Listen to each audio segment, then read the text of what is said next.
Hello everyone. তো সকাল সকাল আরেকটা ভিডিও নিয়ে তোমাদের সাথে চলে এসেছি।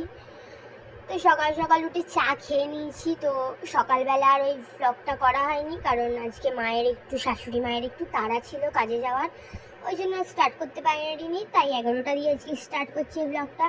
তো দেখতেই পাচ্ছ আমাদের খাটটা এই পারে আছে, কারণ আমাদের ঘরে কাজ হচ্ছে, একটা জায়গায় ফাঁক মতন আছে, আর আমার ছেলে এসি ছাড়া একদমই শোয় না।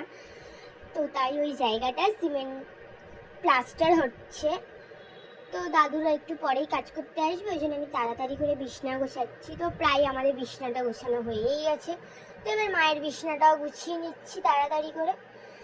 আর কাজের দিদাও ছুটি নিয়েছে এখন 2-3 দিন। আমাদের বাড়িতে কাজের লোক আছে, তো উনিও ছুটি নিয়েছে 2-3 দিন। তো মায়ের বিছনাটাও আমার গোছানো হয়ে গেছে। তো আজকে বর তাড়াতাড়ি অফিস দিয়ে চলে এসেছিল, ছেলেকে ধরেছিল বলে আমি তাড়াহুড়ো করে করছিলাম, কারণ ছেলে একদমই কাজ করতে দেয় না, খুব কান্না করে।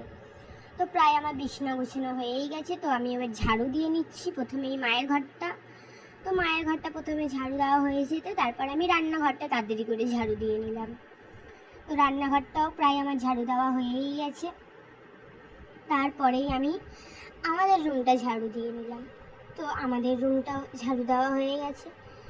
তো দেওয়া হয়ে যেতে আমাদের ডাইনিংটা ঝাড়ু দিয়ে নিলাম, ওয়াশিং মেশিনটা ভেতরে ঢুকিয়ে দিলাম, ঢুকিয়ে জুতোগুলো সরিয়ে ঝাড়ু দিয়ে দিলাম একটু ভালো করে। তো দেওয়া হয়ে গেছে প্রায় আমার ঝাড়ু। কাজের দিদাটা এখন 2-3 দিন ছুটি নেবে, ওই জন্য ঘরের কাজটা আমিই করছি। মা বলেছিল যে 3 দিনের জন্য কাউকে রাখবে। আমি বললাম না না, 2-3 দিন আমি করে নিতে পারবো, কারণ আমারও সিজার মা, তাই আমার শাশুড়ি মা কোনোই কাজ করতে দেয় না, খালি ছেলেকে সামলাই, ছেলেকে খাওয়াই, ছেলের যা যা কাজ সব আমিই করি। কারণ কাজের লোক রেখেছিল, আমার ছেলের অন্য কেউ কাজ করুক আমার সেই জিনিসটা পছন্দ না। তো প্রায় আমার দেখতেই পেলে ঝাড়ু দেওয়া হয়ে গেছে। তারপর আমি তাড়াহুড়ো করে ঘরটা মুছেও নিলাম। তো এই যা যা জিনিসপত্র সব আমি লাভিয়ে নিলাম।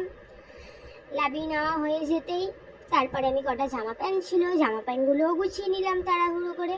বর এবার ছেলে কেঁদেই যাচ্ছে, বর তাড়া দিচ্ছে যে তাড়াতাড়ি করো, ছেলে এইদিকে খুব কান্না করছে। তো প্রায় আমার জামা প্যান্ট গোছানো হয়েই গেছে। তো জামা প্যান্টটা গুছিয়ে আমি স্নানও করে নিলাম। স্নান করে আছি, আমাদের এটাই মেনু। বা